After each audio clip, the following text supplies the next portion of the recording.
foi meu aluno, portanto, não vai ser novidade para você, Michel, aquilo que eu vou estar colocando. Mas, de qualquer forma, um prazer muito grande estar aqui, e, mais uma vez, obrigada pelo convite, Michel. Tá? Eu espero corresponder de alguma forma com a expectativa de vocês, e eu vou começar a minha fala pelas questões da legalidade, né? do que rege, das leis que regem a questão da inclusão no Brasil. Eu vou passar aí os slides, mas, embora, Michel, você tenha dado um tempo para eu falar e depois a gente abrir para as questões, eu não tenho problema nenhum em interagir com o grupo durante a minha fala, tá bom? Então, se alguém quiser me interromper e já fazer algum apontamento, também fique à vontade, tá? Pronto, então, assim, a gente organizou dessa forma, mas a senhora fique à vontade para conduzir como achar melhor, tá bom? Não, tudo bem. Porque você me conhece, eu sou muito pouco formal, né, Michel? Então, para mim, é muito complicado fazer uma apresentação formal, eu falando o tempo todo, não interagindo, né? Então, de repente, se vocês quiserem me interromper em qualquer momento, fiquem à vontade também, tá bom? Então, podemos começar? Sim, pode começar. Pode Então, compartilhar a sua tela aí. Então, tá bom. Eu vou compartilhar aqui a tela, vocês continuam me vendo, é isso? Nossa! Sim, apareceu um monte de mensagem. Apareceu um monte de...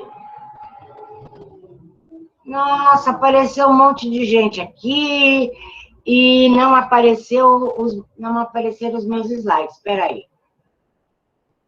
Vocês estão me ouvindo? Sim, Eloy, estamos. Então, deixa eu ver se eu consigo abrir o... Agora vocês estão vendo a tela? Pronto, deu certo. Sim, deu para ver agora. Que bom, então. Então, vamos lá.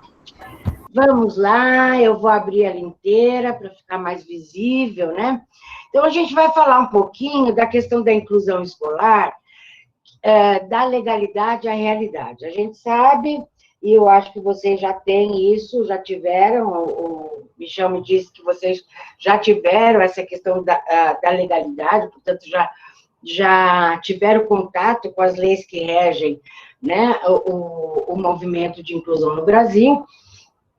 A gente vai dar uma passada geral, porque aquilo que rege não é aquilo que efetivamente acontece, né, no chão da escola. E eu acho que a discussão que a gente pode fazer é muito mais sobre o chão da escola do que a legalidade, porque a legalidade é o que está escrito e a gente também sabe que nós somos um país muito legalistas, né? Porque a gente não tem uma consciência cidadã, né? Incorporada nesses 30 e poucos anos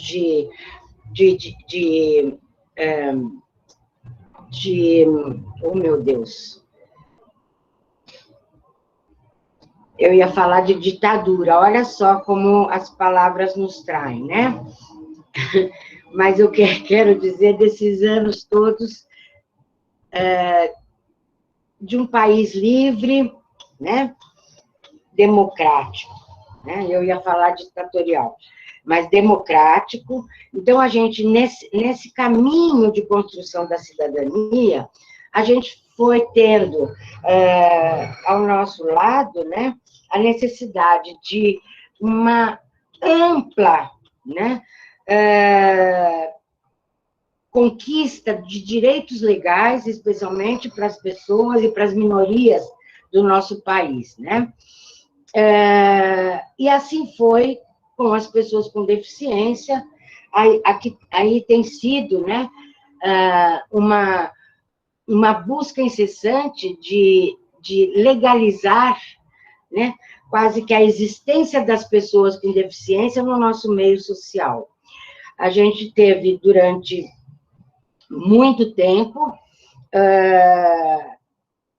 a questão da segregação desse grupo de pessoas, e hoje a gente tem, na perspectiva legal, um forte, né, caminho a ser construído para a inclusão dessas pessoas com deficiência no espaço social, escolar, né, de lazer, enfim. E assim a gente tem trazido, né, para a base das nossas ações essa perspectiva legal. Entretanto, ela não é suficiente, porque, como eu dizia, a gente está construindo uma consciência cidadã nessa perspectiva democrática que ainda é muito jovem para nós, né? Nós estamos com 30 e poucos anos de democracia nesse país, e eu, como um parênteses que vou dar para vocês, eu estudei desde o colégio, o meu curso universitário e tal, em pleno regime militar. Então, eu sei o que é não ter uma democracia que nos sustente como cidadãos.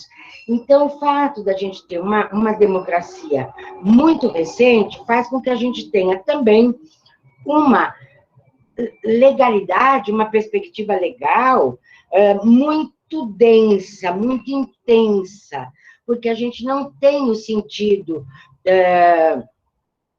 de cidadania incorporado, né, nas nossas veias, vamos dizer assim.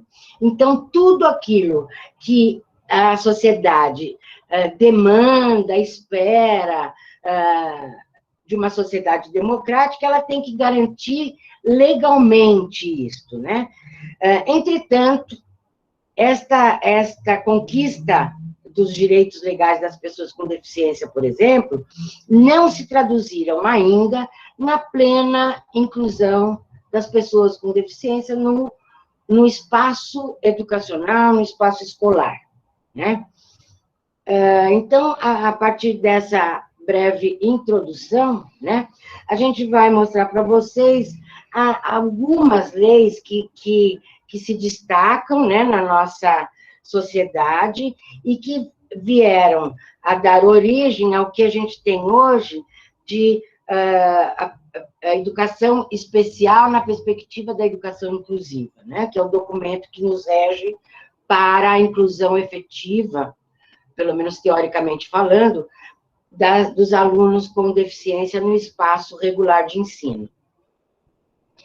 Então, a gente tem, além de toda a influência de documentos internacionais, que o Brasil foi signatário desses documentos ali, desde Salamanca, Montreal e outras tantas, a gente tem na nossa legislação praticamente primeiro apontamento primeiro, vamos dizer assim, o primeiro apontamento mais específico, né, da inclusão na Constituição de 88, né, na nossa Constituição Cidadã. A gente teve isso em 88, em 90, o Estatuto da Criança e do Adolescente, que vem referendar não só o que está posto do ponto de vista da Constituição, mas todas as questões que envolvem a garantia dos direitos das crianças e dos adolescentes do nosso país. Caminhando ainda pela questão da legislação, mas eu tô só pontuando essas legislações, porque vocês já tiveram isso, a gente tem aí a Lei das Diretrizes e Bases da Educação Nacional, de 96, e em 2018, quer dizer, bastante tempo depois, né, da Lei de Diretrizes e Bases da Educação Nacional, a gente vem com a Política Nacional de Educação Especial na perspectiva da educação inclusiva, né? E, mais recentemente, a Lei Berenice Piana, intitulada Política Nacional de Proteção aos Direitos das Pessoas com Transtorno do Espectro Autista, né? Então, eu estou fazendo, não são só essas leis que nos regem, tem decretos, tem outras diretrizes, né, que nos regem, mas para a gente ter um ponto de partida, a gente trouxe essas esses principais documentos aí que regem o nosso fazer educacional com estas pessoas, né? A Constituição Federal, no seu artigo 205, vai definir, né, que o Estado e a família, né, promoverão e incentivarão, com a colaboração da sociedade, o pleno desenvolvimento, cidadania e qualificação para o trabalho da pessoa, de um modo geral, e das pessoas com deficiência, de um modo especial. Né? O que nos interessa aqui olhar na Constituição Federal, né, é que ela vem dizer para a gente que a educação é direito de todos e que as pessoas com necessidades educacionais especiais devem ter atendimento educacional preferencialmente na rede regular de ensino. Isto na Constituição. Esse preferencialmente, hoje, né,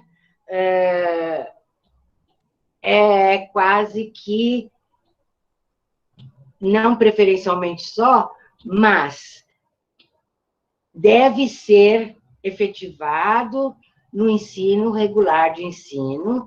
Portanto, a lei que vem posterior vai dizer que, olha, não é preferencialmente só, não. Todos devem estar no sistema regular de ensino, garantindo atendimento educacional, e aqui, ainda numa terminologia mais antiga, né, aos portadores de deficiência.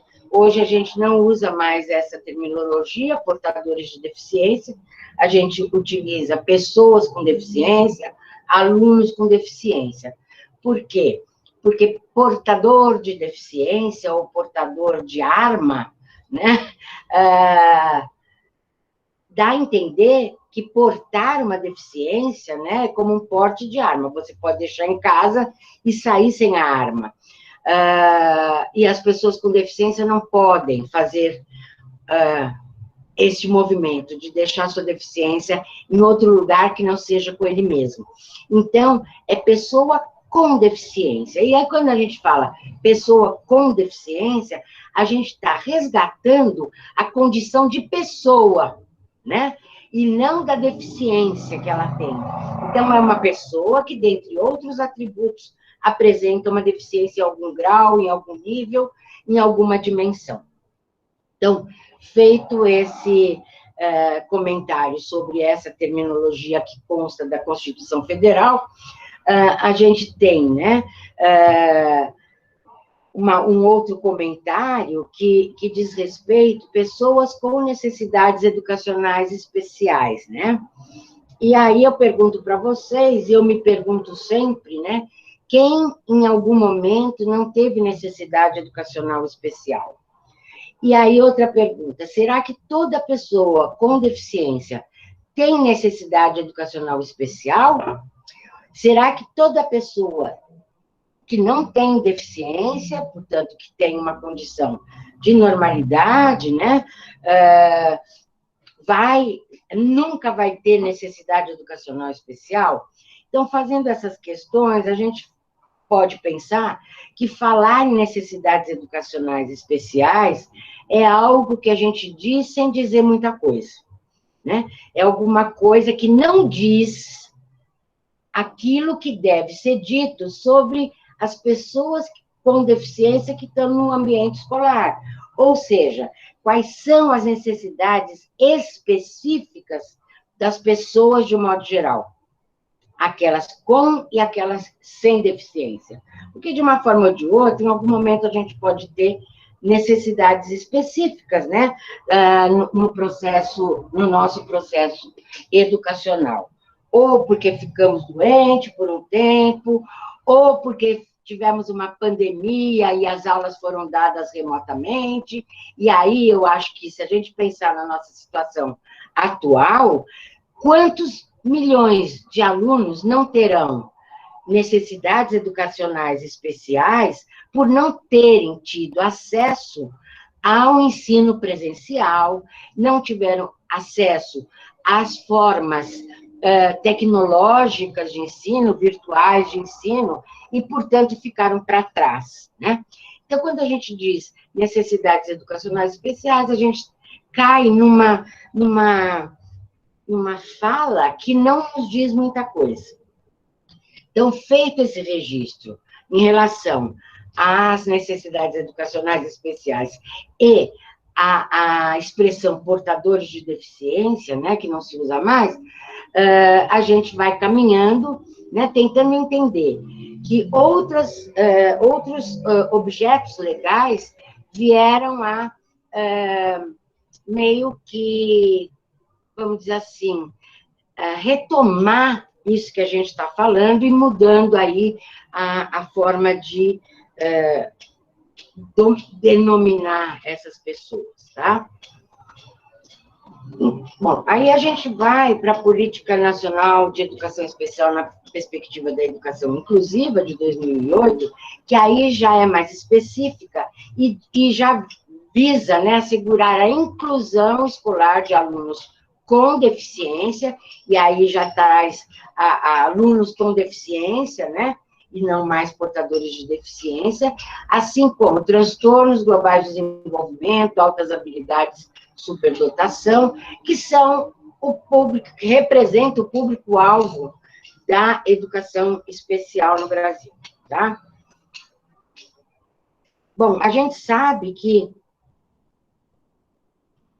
o número de matrículas de pessoas com deficiência na escola regular, a partir dessas legislações, cresceu violentamente, né? Nos últimos 12 anos, segundo dados do SECAD, que é Secretaria de Educação Continuada, Alfabetização, Diversidade e Inclusão, onde está alocada a questão da educação especial, a gente teve, nos últimos 12 anos, um aumento de 400%, mais de 400%, no número de matrículas de pessoas com deficiência, né? Passando ali de 145 mil em 2003 para 698 em 2014, e hoje a gente já tem um número muito maior do que esse.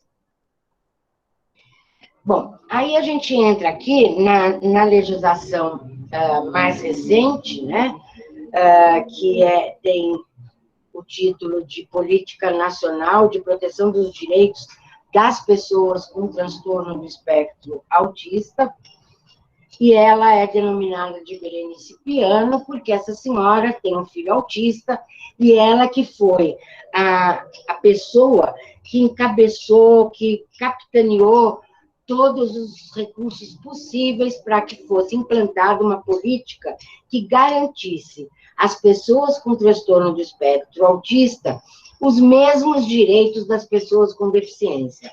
Até então, né, até 2012, antes dessa lei Berenice Piana, como é apelidada essa lei, as pessoas com espectro autista não tinham os direitos legais destinados a pessoas com deficiência, porque eles eram tidos e havidos como pessoas com doença mental, vamos dizer assim, né? E eles eram atendidos no sistema de atendimento à saúde mental e não à educação especial, tá?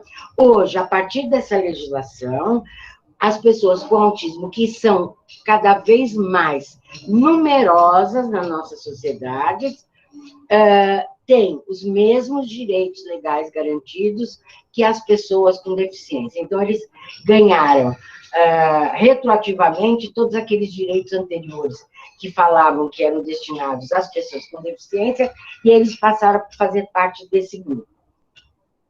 A gente tem hoje, a partir de estudos, né, americanos, bastante robustos, uma incidência de autismo de 1 para 58, né?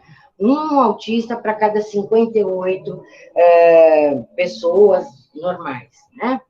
Então, eu não sei aí no estado como é que vocês estão lidando com essa questão dos autistas nas escolas, mas tem sido um desafio a mais. Por quê? Não só eles apresentam características muito próprias, muito específicas, como muitos deles, cerca de mais de 30% dos autistas apresentam também deficiência intelectual associada. E eles têm sérias questões relacionadas a comportamentos, à interação social, à linguagem, né? Enfim.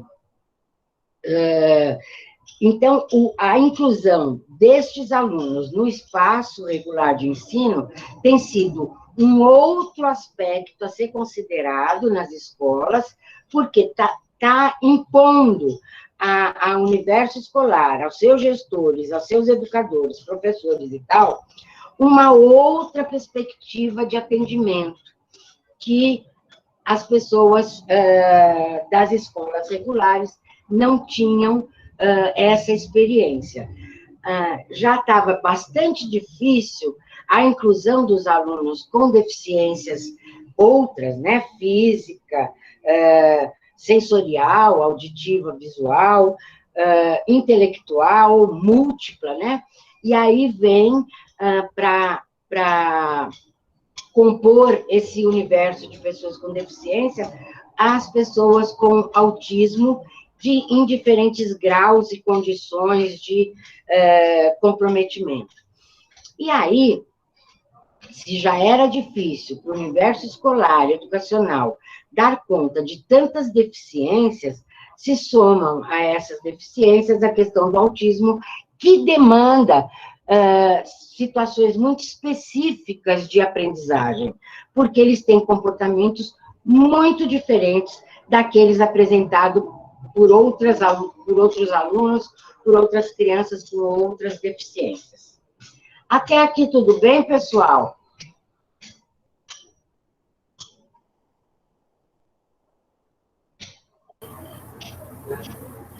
Querem fazer algum comentário?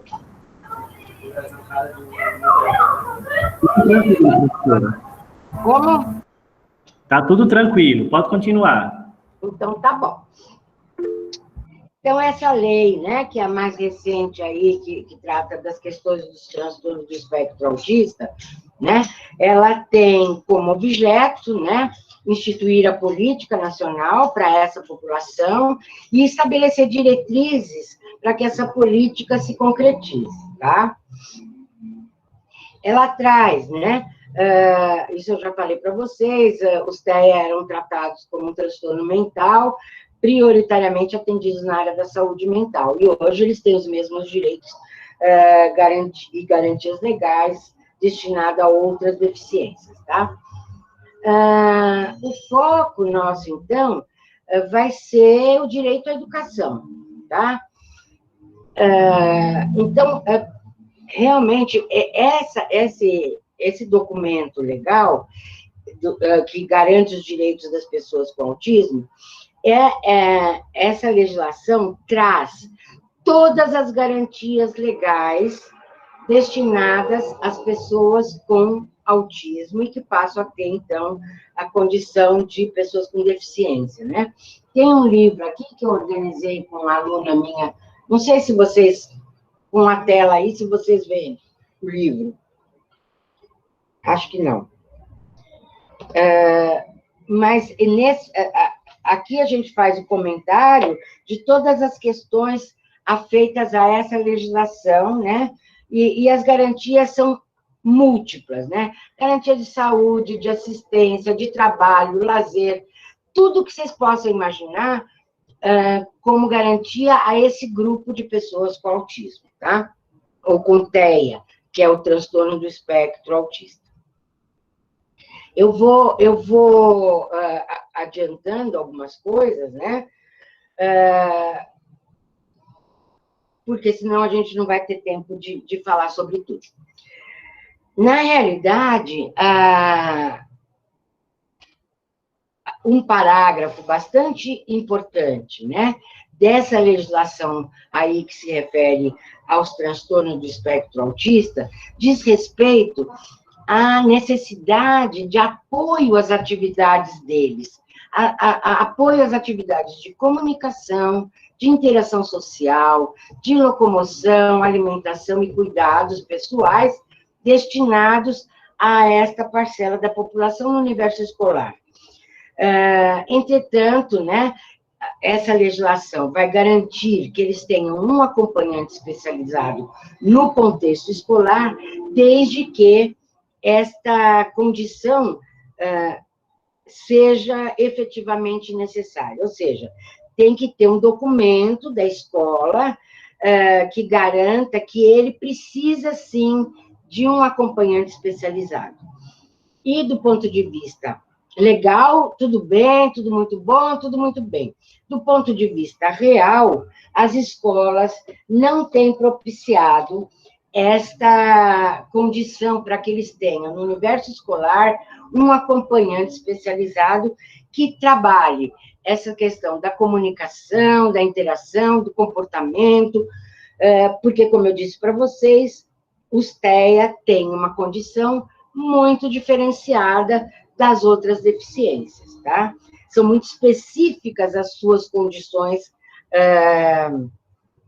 de comportamento, de interação, da questão da sociabilidade, da questão da comunicação, da questão sensorial. Eles têm muitas questões no universo sensorial, né? Não pode toque, tem restrições alimentares, não é com qualquer tipo de material que eles têm condição de manusear e tal, porque eles têm essas questões sensoriais muito presentes, ou de hipossensibilidade, ou de hipersensibilidade, mas, de qualquer forma, esta população demanda atendimento educacional muito especializado, tá? É aquilo que a gente estava falando no início, do atendimento educacional especializado.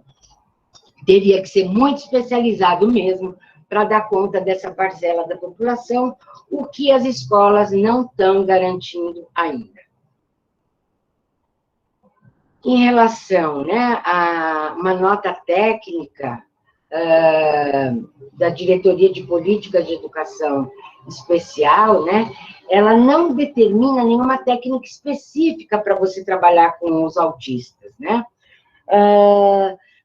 Elas não prevêem a utilização de comunicações alternativas, de algumas formas de comunicação, como o método TIT, com a ABA, né, que é a análise aplicada do comportamento, que são questões, que são técnicas, métodos, teorias, que têm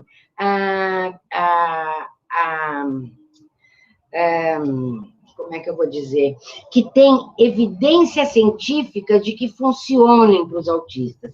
E isso a gente não tem na legislação a garantia de que as escolas façam uso dessas técnicas, tá? Então, eles têm um atendimento como qualquer outra criança com deficiência e sem um apoio específico, tá?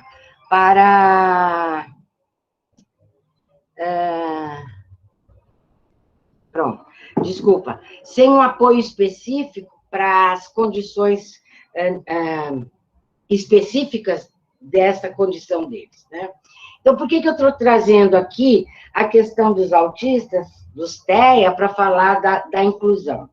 Não que a inclusão seja fácil e esteja acontecendo para todas as crianças com deficiência nas escolas. Não, isso também não está acontecendo com outras deficiências, especialmente com a deficiência intelectual, que é aquela que traz para nós os maiores desafios no sentido da aprendizagem, né?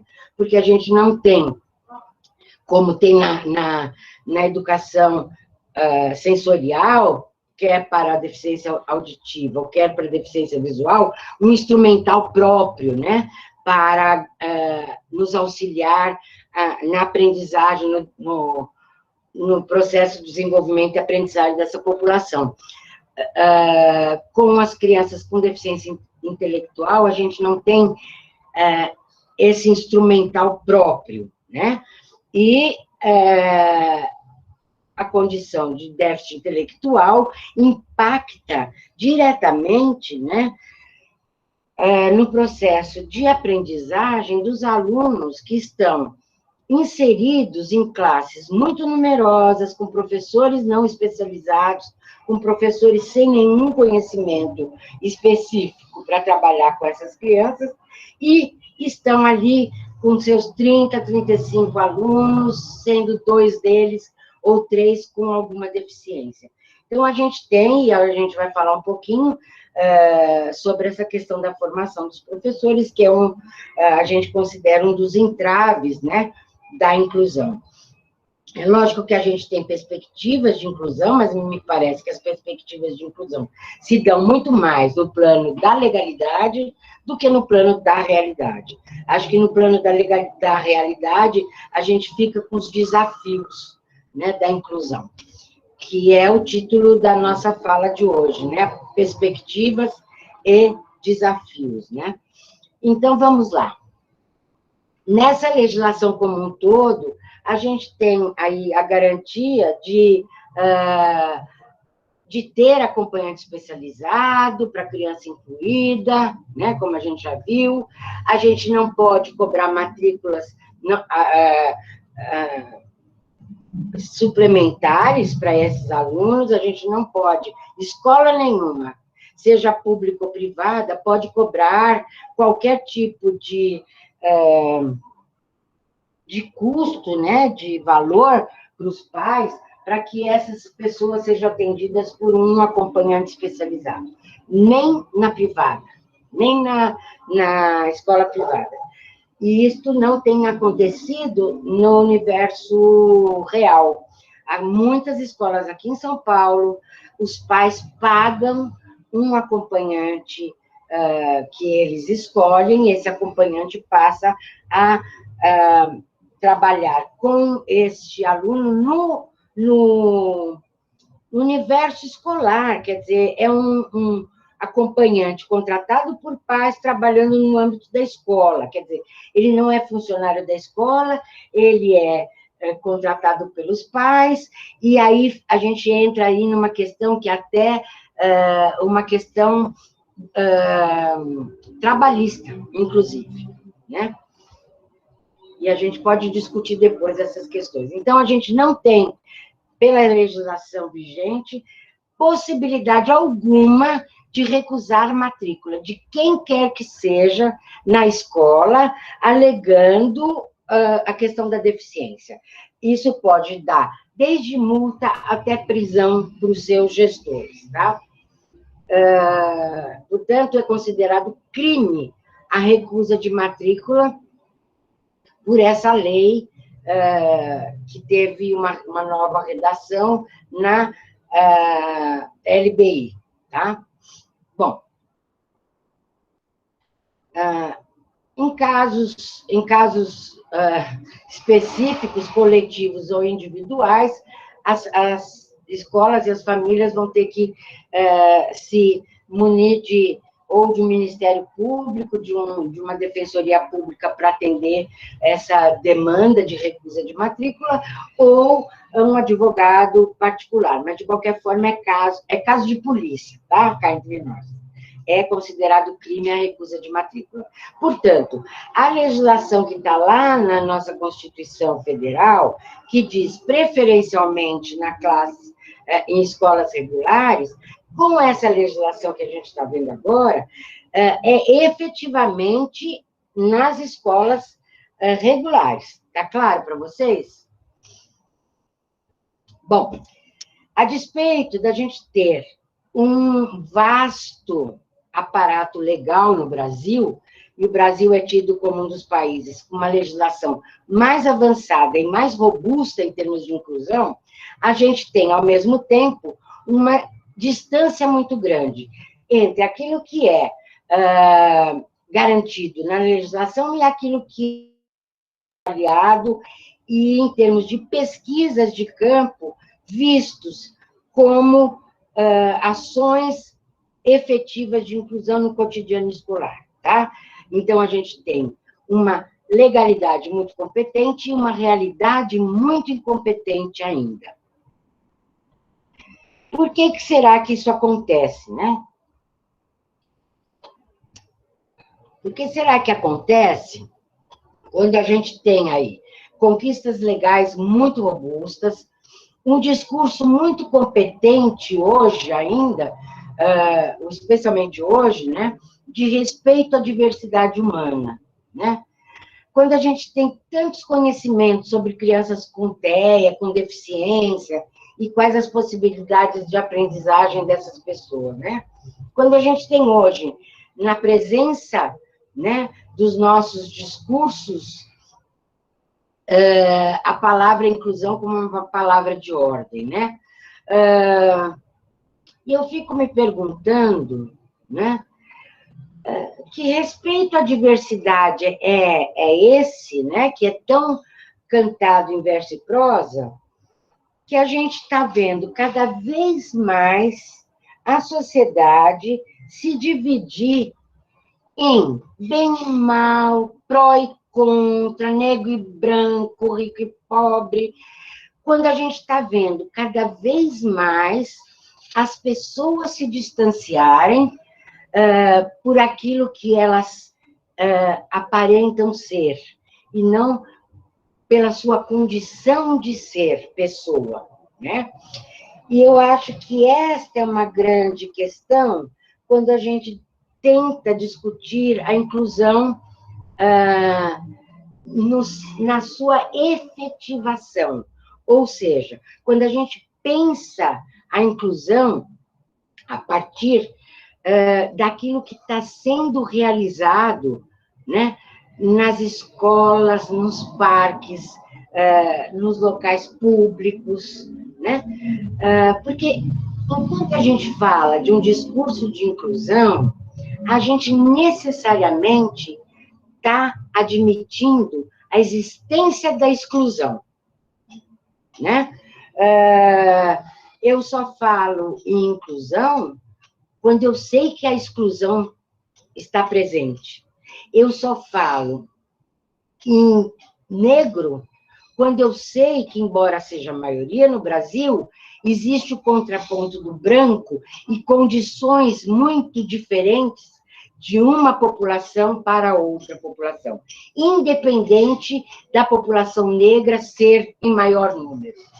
Então, cada vez mais a gente tem um discurso de respeito à diversidade, cada vez mais a gente tem conquistas legais e cada vez menos, me parece, a gente tem efetivamente um universo de inclusão de todos. E agora, nessa pandemia, a gente está vendo a exclusão digital acentuadamente presente, né? A gente está vendo a exclusão, né, daqueles que não têm acesso a planos de saúde que possam levá-lo a hospitais que não estão com a sobrecarga nas suas UTIs, né? E aí, eu tenho pensado nisso muito neste período de recolhimento, né? E aqui eu vou fazer um parêntese e uma divagação com vocês. Eu tenho pensado muito nessa questão, porque esta ferida nacional está exposta. E, entre tantas formas de exclusão, né, a forma da exclusão pela deficiência acaba sendo uma pontinha do iceberg. Vocês concordam?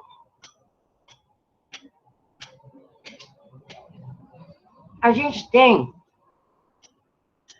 um tal universo de pessoas excluídas, né, que fica cada vez mais difícil agora, nesse processo, onde essa ferida toda da exclusão social está posta, fica mais difícil, me parece, falar de inclusão das pessoas com deficiência. Porque é de tal ordem a exclusão de todos, que falar deste universo menor, não menor porque eles valham menos, pelo amor de Deus, menor em número social, de número de pessoas na sociedade, tá? A gente está falando da exclusão de um grupo muito maior da sociedade, né, do que aquele número de pessoas que apresentam alguma deficiência. Felizmente, embora seja bastante significativo você considerar de 10 a 14% de uma população que apresenta alguma deficiência, é muito significativo numa população, a população de excluídos por outras naturezas e também pela deficiência, né, é um número absurdamente maior.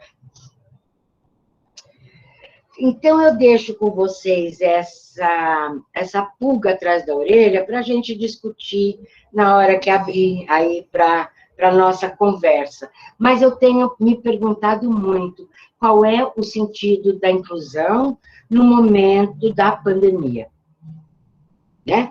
No momento de outras tantas feridas expostas, tá? Bom, e aí a gente vai para uma questão que eu tenho também pensado muito, que é o significado da palavra incluir, né?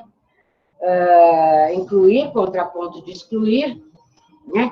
É um verbo...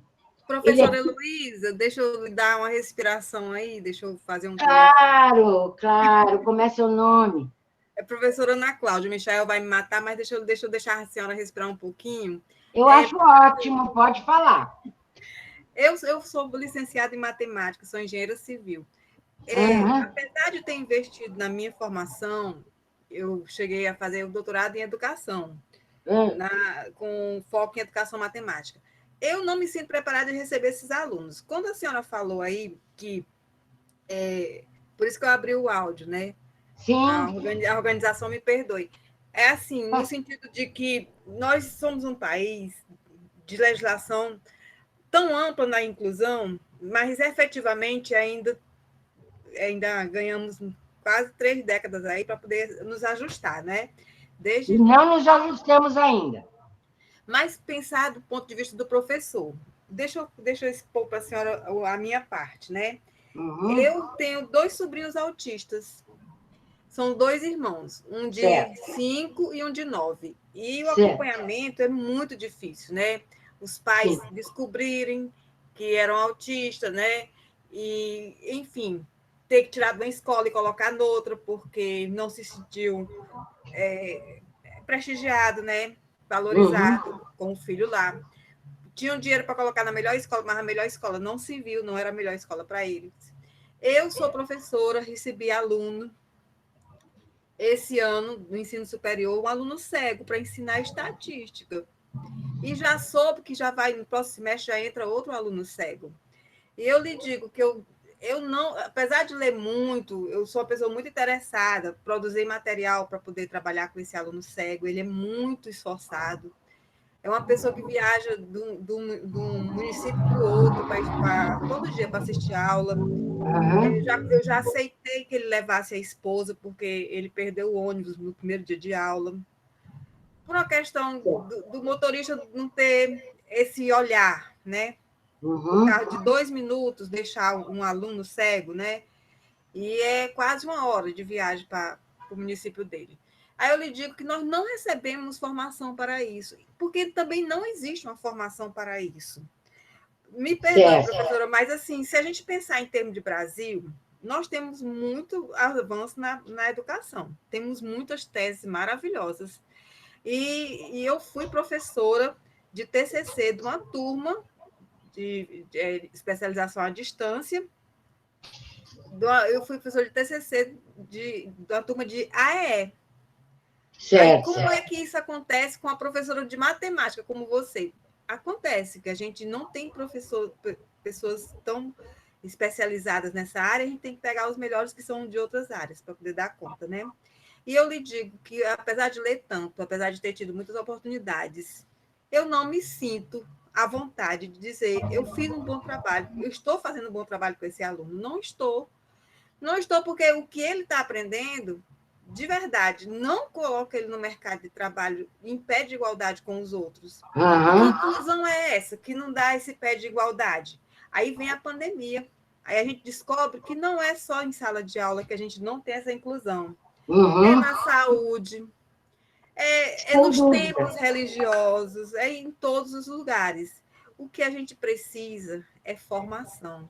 São bons exemplos para isso, e nós não temos.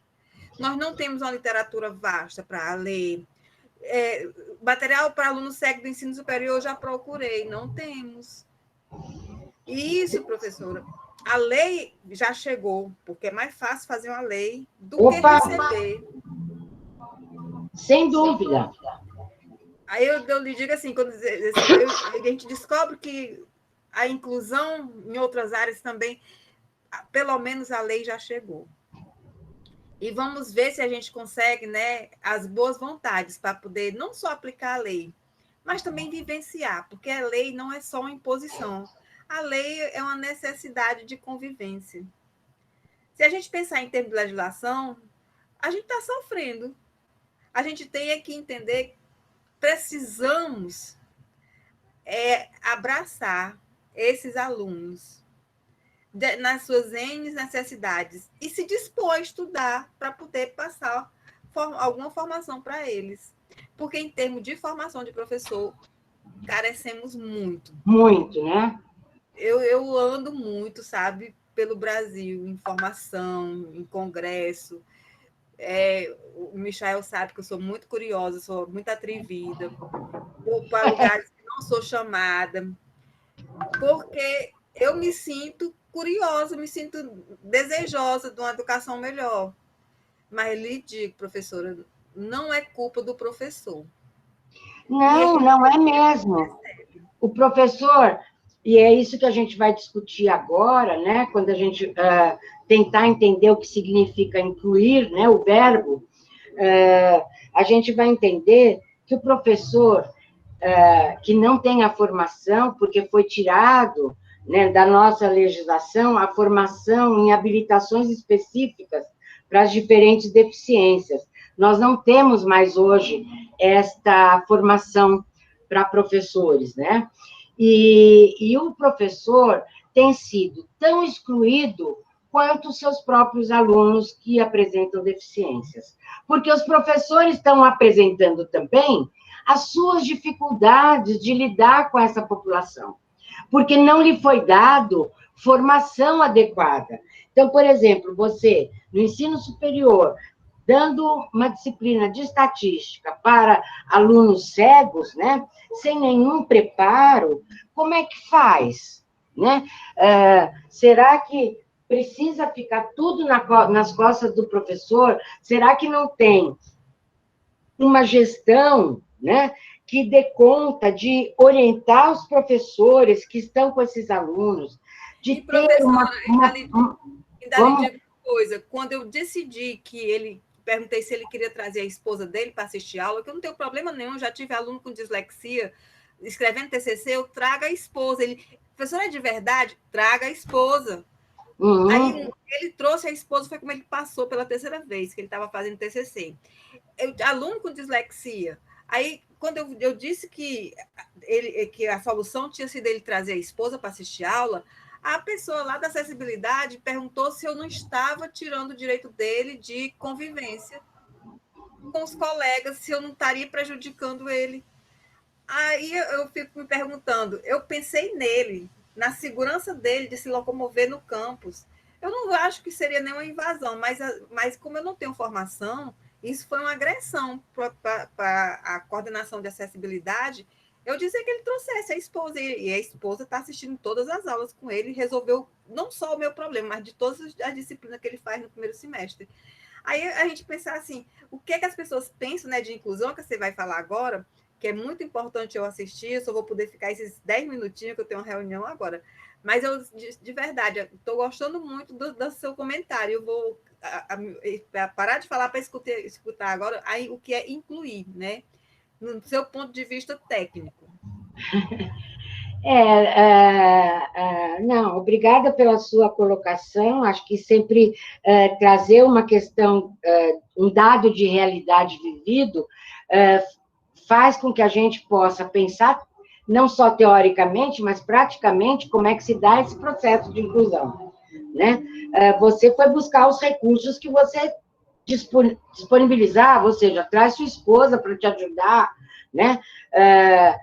Porque que outro recurso poderia ser dado nesse momento para esse aluno, né? Você foi buscar aquilo que estava a seu alcance. Não dá para dizer que você fez certo ou errado. Naquele momento, o que você podia fazer de melhor para aquele aluno era possibilitar a esposa acompanhá-lo, né?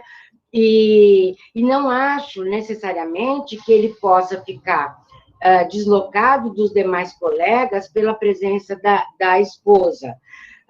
Vai muito de como que se lida numa sala de aula com a presença de uma outra pessoa e botar, inclusive, essa outra pessoa na roda, né? Como parte desse grupo, né? Então, não necessariamente acho que exclui o aluno cego por ele estar com a esposa, né? É um recurso que foi possível ser acionado, né? Mas voltando para a nossa questão do verbo incluir, né? Esse verbo, ele é um verbo bitransitivo e ele é pronominal, né? A gente não diz só eu incluo o outro, né? Porque se a gente pensar nessa perspectiva de que eu incluo aquele que não tem condição de estar incluído, eu continuo numa relação hierárquica com essa outra pessoa que está sendo incluída, certo? Eu tenho que pensar que eu estou possibilitando a inclusão dele, e possibilitar a inclusão dele significa que ele se inclua. Eu tenho que dar, a minha função é lhe dar condições dele se incluir também, porque senão a relação continua sendo hierárquica. Eu mando, eu incluo ele, eu incluo fulano, eu incluo ciclano, a escola inclui as pessoas com deficiência. Tá, e eu não estou pensando em fazer um trabalho que o faça sentir pertencente a esse grupo, que é a mesma coisa do seu aluno com deficiência visual. Ele tem que se sentir participante, ele tem que se preparar para estar efetivamente incluído naquele grupo, para estar incluído naquele universo de conhecimento que está sendo oferecido para ele. Então, quando eu penso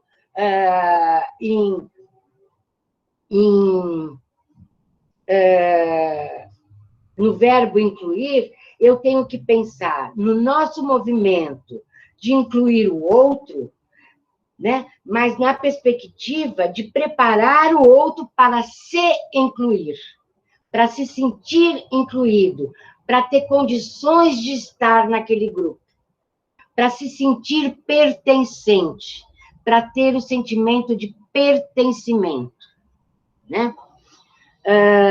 Então, a gente, né, tem o verbo, quando ele é transitivo direto, né, ele dá como exemplo, no dicionário Wise, né, que o trabalho seduz quando inclui um grande desafio, né? E eu digo para vocês que o trabalho seduz quando inclui um desafio, então o nosso trabalho é o de ultrapassar o limite entre a legalidade e a realidade, de modo a efetivamente fazer a flexão do verbo incluir. Ou seja, eu incluo, ele se inclui. Está claro para vocês? É um movimento dialógico, é um movimento de mão dupla. Nós sozinhos não incluímos ninguém. Nós precisamos da parceria do nosso aluno, que está lá no processo de inclusão, para que ele possa também participar desse processo, para ele se sentir efetivamente participante, para ele ter condição de diálogo, de troca, né? De comunicação e de parceria com seus colegas. Tá claro, pessoal? Então, a gente tem o desafio, né, que são as questões que a legislação está aí, como você falou, como eu já tinha dito, está aí, a nosso dispor, mas ela não é suficiente, porque ela não nos dá efetivamente os caminhos, as trilhas para que a gente possa efetivamente trazer esse aluno para o universo da aprendizagem. Muitas vezes eles estão lá, e muitos discursos a gente ouve assim, é bom incluir, porque eles pelo menos têm a questão da sociabilidade garantida, eles podem participar, brincar no recreio, ou enfim, qualquer coisa que o valha. Mas a gente não pode deixar de pensar, né, que a escola é um espaço de apropriação do conhecimento produzido, né? É um espaço de produção e apropriação de conhecimentos. Então, a gente não pode furtar destes alunos o direito de que eles aprendam, de que eles se desenvolvam na medida das suas possibilidades. Tá? Ninguém vai querer, e ninguém é mágico, para fazer uma criança, um aluno, um adulto com deficiência, né, passar a ser normal. Né? Ninguém tem essa varinha mágica, mas a gente tem, sim, que perceber, trabalhar, atuar e nos formar no sentido de fazer o melhor para que ele possa desenvolver o máximo as suas possibilidades de aprendizagem e de vivência no mundo social, né?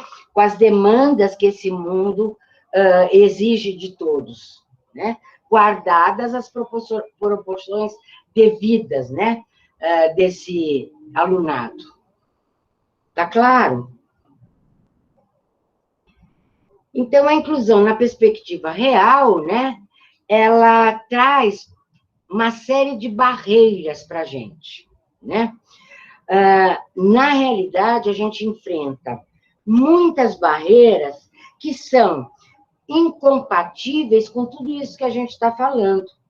Se eu falo de inclusão, eu tenho que oferecer condições para que essa inclusão exista efetivamente. Portanto, eu tenho que quebrar as barreiras urbanísticas, por exemplo, né? Dos espaços públicos, abertos ao público, espaços de uso coletivo. Será que a gente tem, na nossa sociedade, quebra de barreiras urbanísticas? Será que essas pessoas com cadeiras de rodas, com muletas, que moram em comunidades com acessibilidade muito ruim, né? Elas têm acesso a andar pelas comunidades com aqueles espaços de trânsito, né? Muito estreitos, com muitas ruelas, muitos entraves, muitas barreiras para acesso, né? Com escadarias, né? Com morros muito pouco acessíveis. Será que essas crianças, esses jovens, esses adultos, que estão, por exemplo, numa cadeira de rodas, têm acesso a essas barreiras urbanísticas? Será que a gente consegue, né, fazer com que todas as pessoas com deficiência caminhem, né, pelos edifícios públicos e privados? Será que as escolas estão acessíveis a esses alunos? Será que tem classes que não precisem que estão num andar térreo, ou que tem elevador para acesso, ou que tenha rampa? Será que a gente tem isso no Brasil?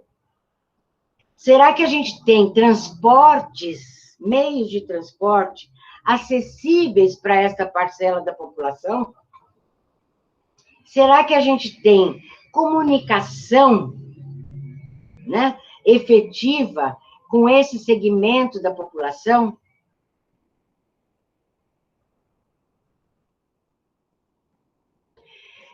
Será que a gente tem atitudes favoráveis a receber essas parcelas da população como uma parcela que faz parte efetiva da sociedade? Onde a gente coloca os nossos preconceitos? Onde a gente coloca as nossas dificuldades de convivência com as pessoas que, no nosso modo de ver, porque a gente aprendeu isso desde criança, tem menos condições que a gente, que tem uma condição de normalidade do ponto de vista físico, comportamental, intelectual? A gente tem preconceito, sim. E a gente está vendo o universo de preconceito cada vez mais presente na nossa sociedade. E eu volto à minha fala no momento inicial de que nessa pandemia as feridas expostas estão aí para jogar na nossa cara, né, um pote de quê? De mertiolate, vamos dizer assim, sabe? Para falar de ferida, né? A gente tem que pensar o quanto nós somos preconceituosos, o quanto nas escolas a gente não tem preparo, e eu não estou culpando os professores, mas eu estou levantando uma questão que, no meu modo de entender, é a base de toda a dificuldade presente no movimento inclusivista, de qualquer que seja o grupo que a gente está querendo incluir. Tá? Se a gente tem a ferida aberta, né, de preconceito em relação aos negros, aos índios, aos homossexuais, às pessoas com deficiência, às pessoas que têm uma outra religião. A gente tem preconceito contra tudo. E a gente não trabalha isso internamente, cada um dentro de si mesmo, para olhar e falar: por que eu estou tendo tanta resistência para aceitar essa pessoa na minha classe, no meu universo social, no meu grupo de amigos? Vamos olhar para nós mesmos, né? Sem a nossa máscara e sem também ter que falar para ninguém. A gente olha silenciosamente para a nossa subjetividade e pensa: por que eu estou com tanta dificuldade de aceitar esse outro? Seja qual for a diferença que esse outro apresente.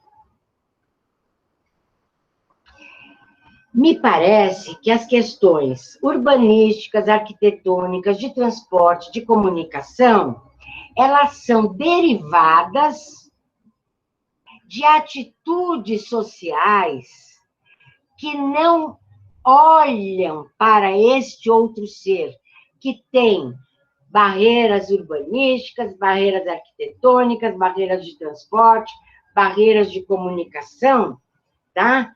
É um não olhar para esse grupo. E é o que está acontecendo agora. Nós nunca olhamos de tão perto para as pessoas que estão socialmente excluídas da nossa sociedade. Essa pandemia está nos trazendo a possibilidade de, como é que eu vou dizer, de escancarar para nós o quanto as nossas atitudes são desfavoráveis ao universo social mais amplo. E o quanto as nossas atitudes referendam a não existência de barreiras. A gente nunca olhou para a nossa sociedade na perspectiva do quanto ela tem barreiras que são impostas para todos os grupos socialmente presentes no nosso universo brasileiro, social e tal. as nossas barreiras tecnológicas, que a gente está cada vez mais agora olhando, né, para esses alunos que não têm essa condição de acessar, né, as tecnologias para ter suas aulas virtuais, né? Isso está posto. O Enem vai ter que ser alterada a data, porque não era possível que os alunos sem acesso às tecnologias de informação e de possibilidade de cumprir com as suas exigências pedagógicas, né, vindas através do mundo virtual, de concorrer em igualdade de condições com aqueles que têm acesso. Não é? Então, eu acho que pensar a inclusão hoje me faz pensar de uma forma diferente do que eu pensava quando eu só olhava para a questão das deficiências. Hoje eu vejo a inclusão das pessoas com deficiência de uma forma muito mais ampla e, me parece, muito mais real. Não sei, pode ser que eu esteja enganada. Agora, veja, eu não sei quanto tempo eu estou aqui falando e se já está na hora da gente abrir para a nossa discussão e tal. Porque se vocês deixarem, eu fico aqui até amanhã falando, mas acho que não é o caso, né? Professora, em relação ao que a senhora preparou, ainda tem muitas lâminas ou não? Olha, em relação ao que está preparado, eu tenho aqui, ó... não, a gente já está mais ou menos terminando, né? Pronto, porque aí, se a senhora quiser, a senhora pode encerrar o pensamento e a gente dá início às perguntas aí. Tá, porque já deu nosso tempo, não deu? Não, mas tranquilo, em relação ao tempo é tranquilo. Então, tá bom. Então, eu digo aqui...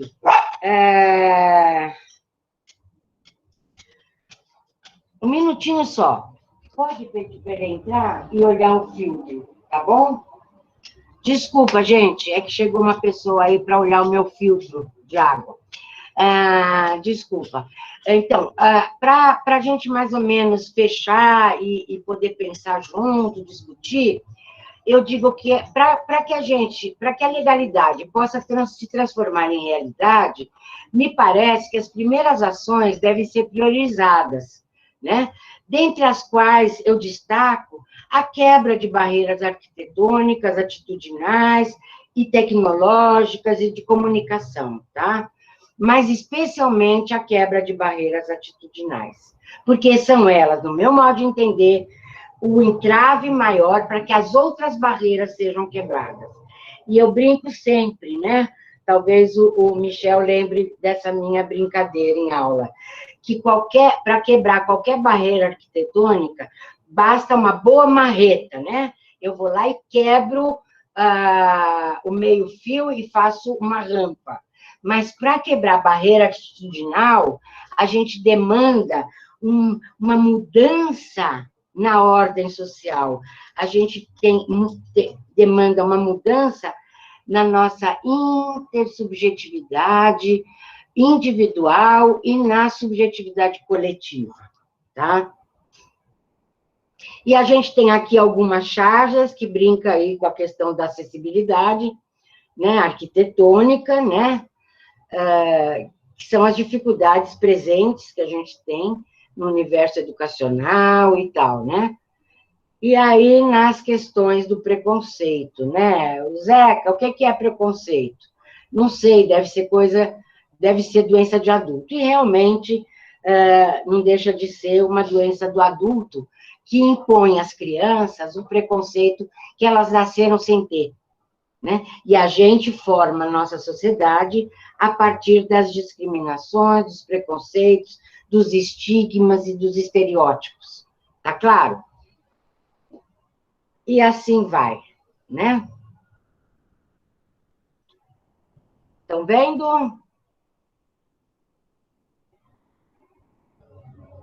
Sim, professora, estamos vendo. Então, tá.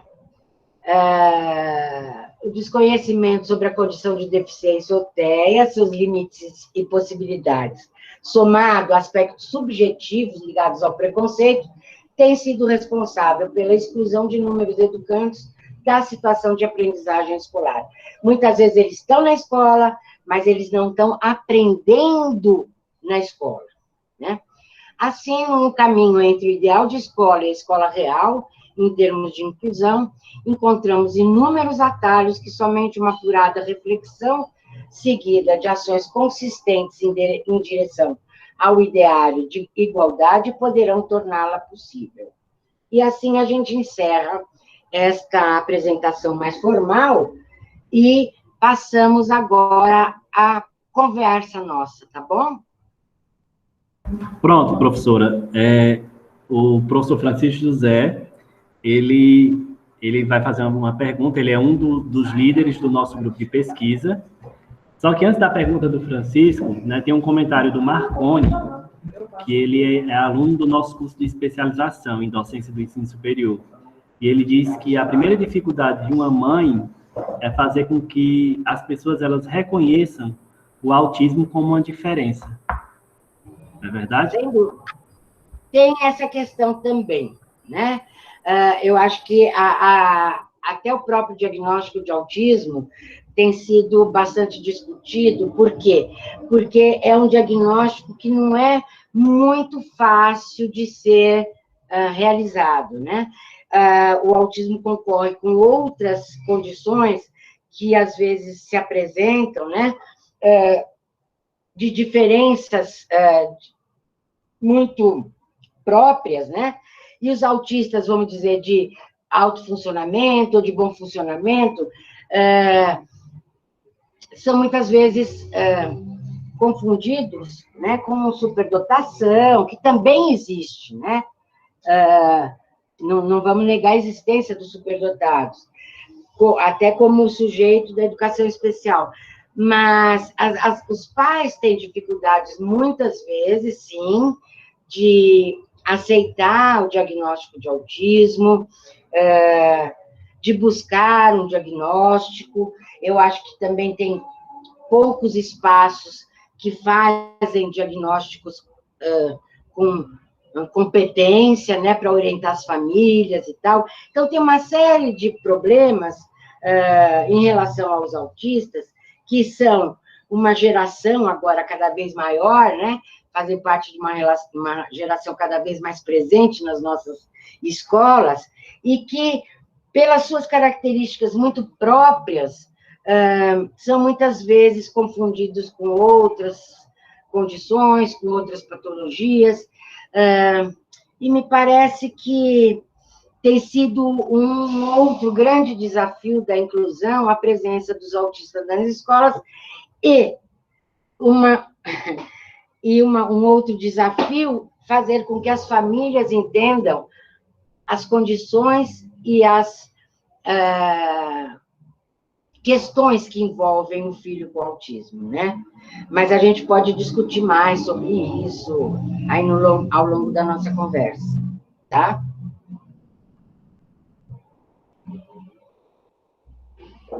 E aí? Francisco, que quer falar? Francisco, diga aí. Professora Heloísa, tudo bem? Tudo bom? Eu sou o professor Francisco José, aqui do IFCE Campus Cedro. E, assim, nesse momento, agradecer pela sua disponibilidade. O professor Michael já agradeceu, né, pela sua disponibilidade de estar conosco. Eu só gostaria de reforçar, né? O nosso grupo de estudo tem tentado trazer essas temáticas para discussão juntamente aos alunos e aos demais interessados, né? Nesse momento, a gente conta não só com alunos da licenciatura, mas com professores de outras instituições, professores da rede municipal aqui do Cedro. E, para além do agradecimento, eu me senti bastante contemplado com a sua fala, especialmente quando você trata sobre a questão de tentar fazer com que as pessoas que têm uma necessidade educacional especial, né, elas se permitam compreender que, diante dessa limitação, as possibilidades também existem, né?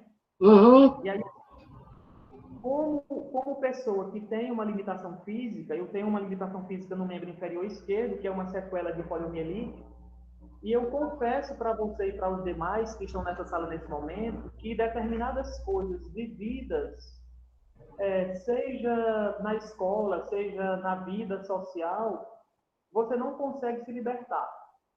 E uma delas, que marca muito, né, é justamente a questão do sentimento de piedade que as pessoas têm.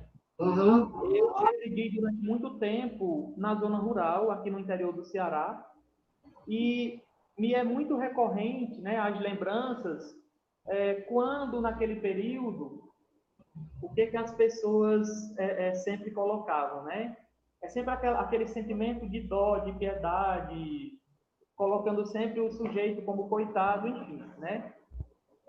E aí eu acho que o nosso desafio como instituição de ensino é tentar estar atento para determinadas questões que nesse instante extrapolem, né, os limites do nosso preconceito. Uhum. Porque, direto ou indireto, eles acabam sim influenciando os nossos fazeres. E aí dizer que assim, diante dessas questões, eu converso muito com os amigos que tenho sobre isso e compartilho, né? De determinadas situações vividas no passado, é como se você não conseguisse se libertar daquilo, a ponto de muitas vezes você não dar crédito a você mesmo. Sem dúvida. De é incapaz, de achar que não pode, enfim, né?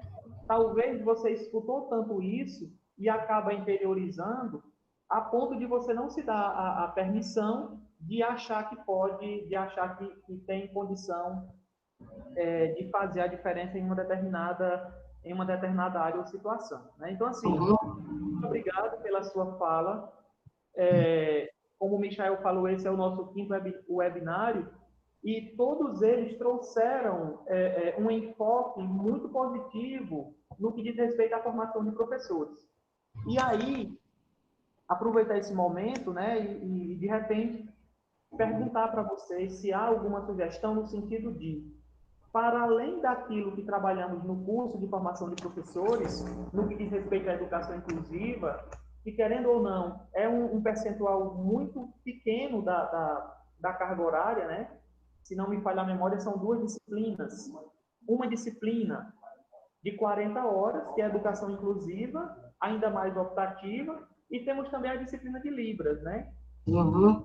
Assim, você teria alguma sugestão no sentido de se, sei lá, buscar outras alternativas, de discutir essas temáticas com alunos que estão numa licenciatura em física, em matemática, no sentido de a gente intensificar essas discussões e propor outras de formação? Era isso, e obrigado. Obrigada a você pela colocação, Francisco, e você se reporta, né, a uma deficiência física por sequela de poliomielite, né, e que imagino, né, ainda mais num estado, você falou que era da zona rural, o quanto isso era impactante, né, no seu processo, desde a sua infância, para aqueles que conviviam com você. Realmente, esse sentimento que você fala, né, de piedade, de que não vai dar conta, não vai ser possível realizar tal e qual atividade, né, o quanto que isso deve ter impactado na sua formação como pessoa, né, e como profissional, posteriormente, e o quanto que traz mesmo, muitas vezes, esse sentimento de que não sou capaz, de insegurança e tal. O quanto também esse sentimento de piedade é uma expressão do preconceito.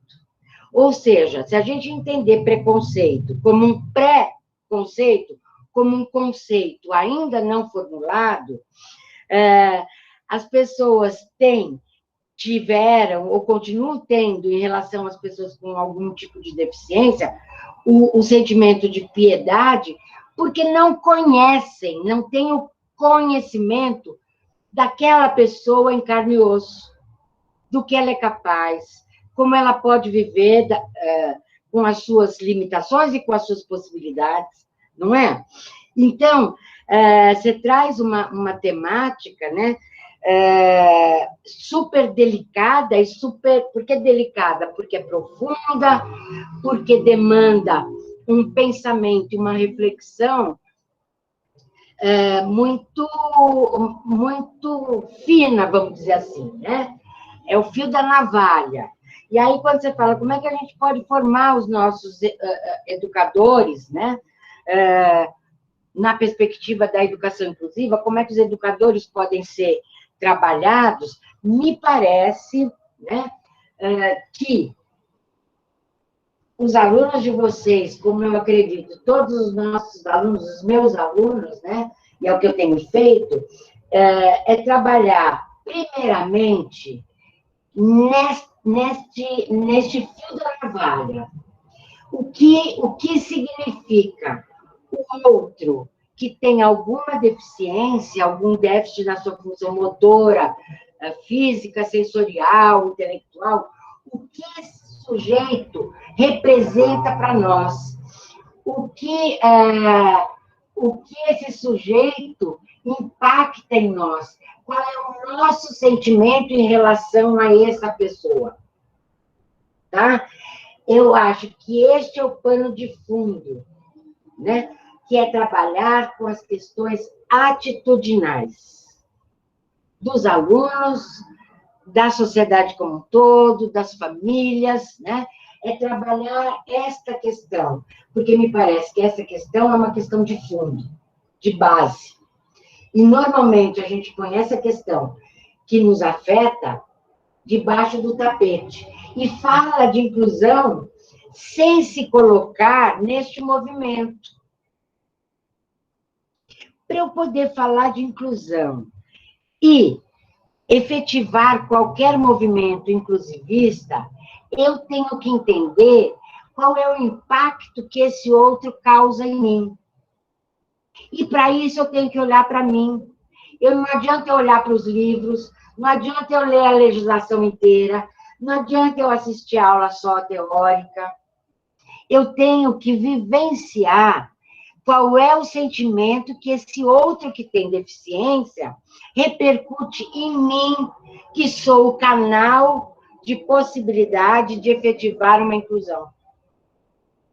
Então, se eu puder dizer para os educadores que formam outros educadores, no caso, vocês, professores, como é que vocês poderiam trabalhar com seus alunos que fazem licenciatura, é começar por esta base. E aí, através de textos que discutam essas questões, eu tenho vários, não só meus, mas de outros, né, autores, que podem dar um start para discussões nesse sentido. Tá? Não sei se eu te respondi, mas para além do que a gente possa ensinar para os nossos alunos sobre como incluir, é como nos sentimos incluídos no universo das pessoas diferentes que estão ao nosso redor. Não sei se te respondi, Francisco. Sim, professora, respondeu sim. E para além, né, dessas questões, é interessante na sua fala, quando você coloca essa questão do movimento, né, de você incluir, mas também pensar ou permitir que o outro pense esse movimento de inclusão, né? Uhum. E aí, só compartilhando com vocês, é claro que hoje eu já tenho o quê? Mais de 40 anos, e para mim é tranquilo conversar sobre isso. Uhum. Mas eu confesso que, na minha adolescência, por exemplo, conversar sobre essas questões era algo que, para mim, não fazia parte de um universo dialógico, né? Porque você quer ser como o outro. Você não se enxerga ou não se permite enxergar que você é diferente.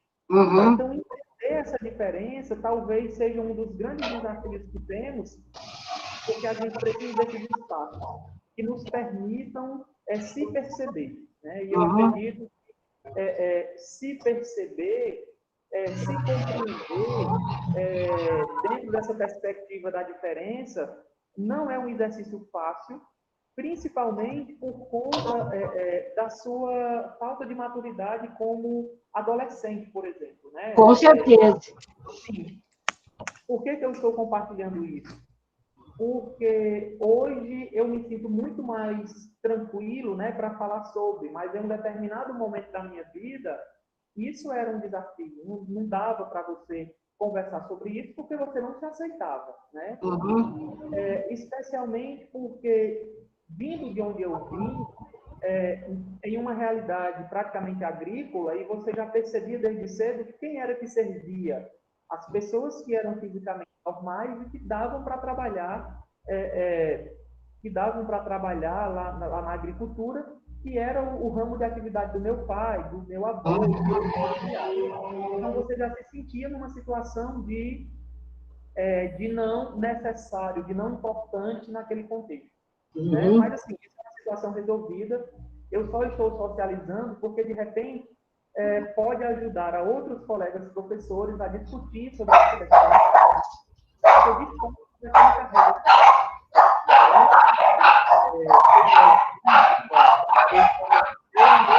É realmente desafiador. Muito obrigado pelas contribuições, né? Que pena que o tempo voa. Tempo voa. Esticar tanto, né? Mas seria muito interessante continuar conversando. Eu acredito que tem mais alguém aí, né? Querendo conversar. Mas sempre que quiserem conversar, estou aqui à disposição, tá bom?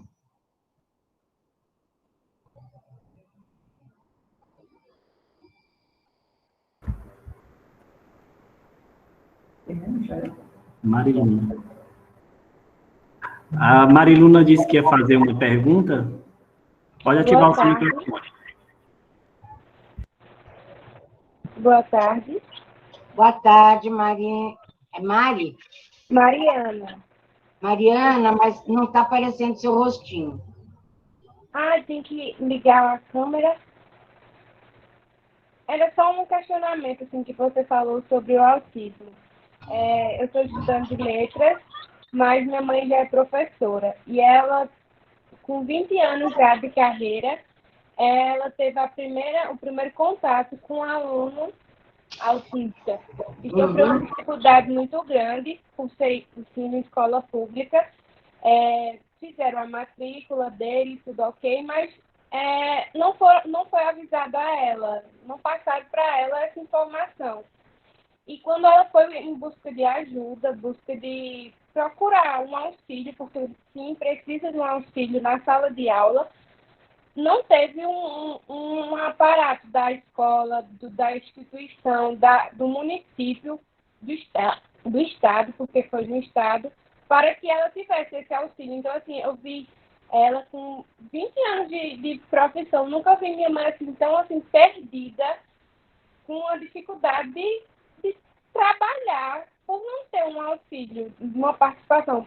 Ela, com esse tempo todo, não teve nenhuma especialização, nenhuma formação.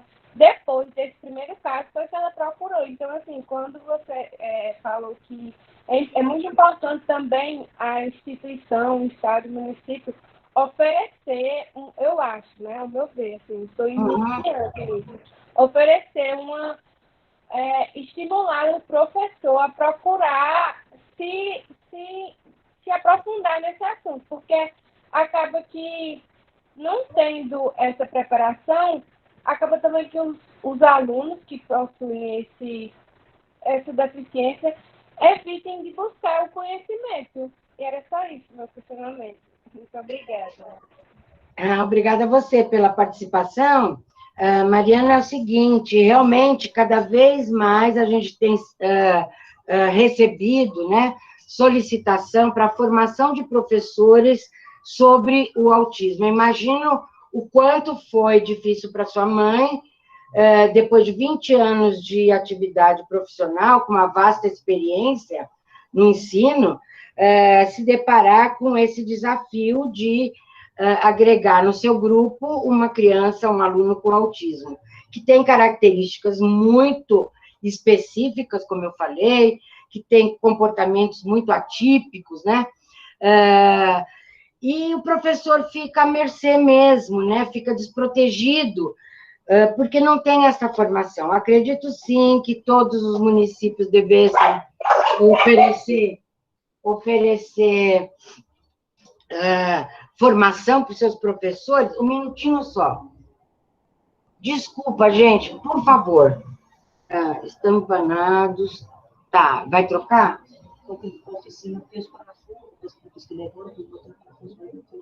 Tá. Então, fala. Vai ter que levar? Não tem melhor na oficina. Tá bom. Leva, então. Vou ter que trocar o filtro e o negócio está queimado. Tá bom. Obrigada, Isabel. Eles vão mandar o orçamento? Manda, Bom, então, desculpa, pessoal. Eu acredito, sim, que os municípios devam buscar, né, alguma forma de suprir essas necessidades dos professores,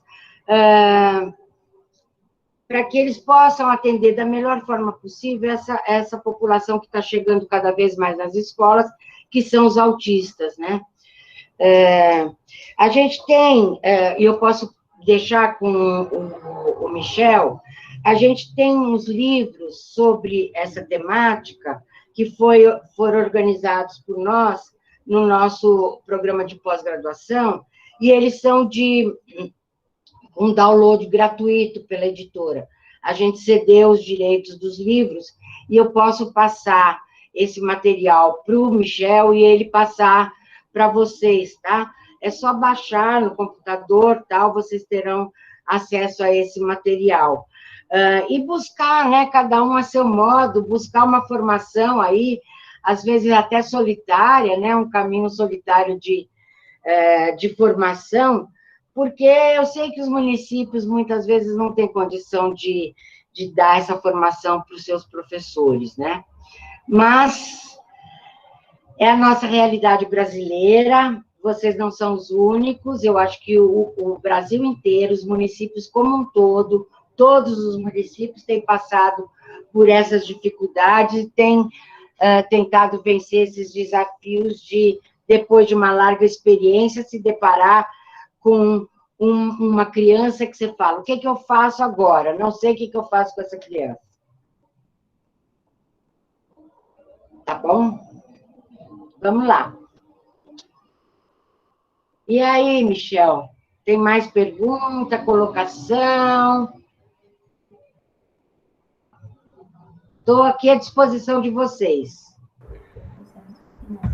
Pronto, já que não tem mais nenhuma pergunta, então, professora, a gente agradece, né, a participação da senhora, né, dizer que esse momento ele foi riquíssimo para o nosso conhecimento, né, para a nossa formação enquanto professor, enquanto pessoa, né, porque vários pontos foram abordados na sua fala, e nesse momento a senhora pode fazer as considerações finais, né, desde já a gente agradece, né, agradece muito a participação, tá bom?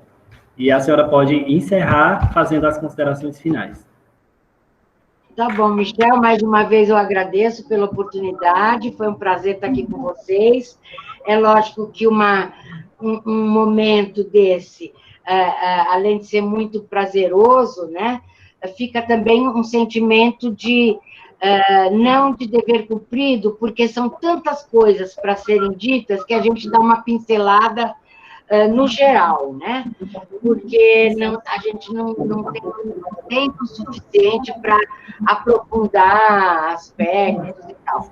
Mas eu acho que, dentro do que me foi possível, tentei corresponder às expectativas de vocês, espero ter cumprido, e me coloco aqui à disposição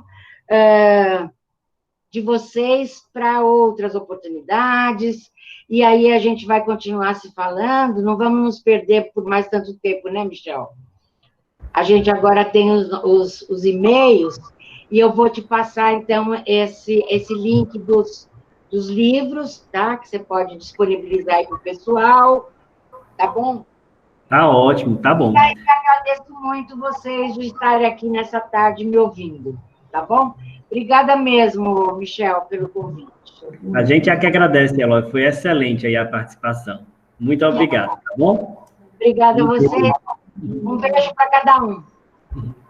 Tchau, Tchau, tchau. tchau.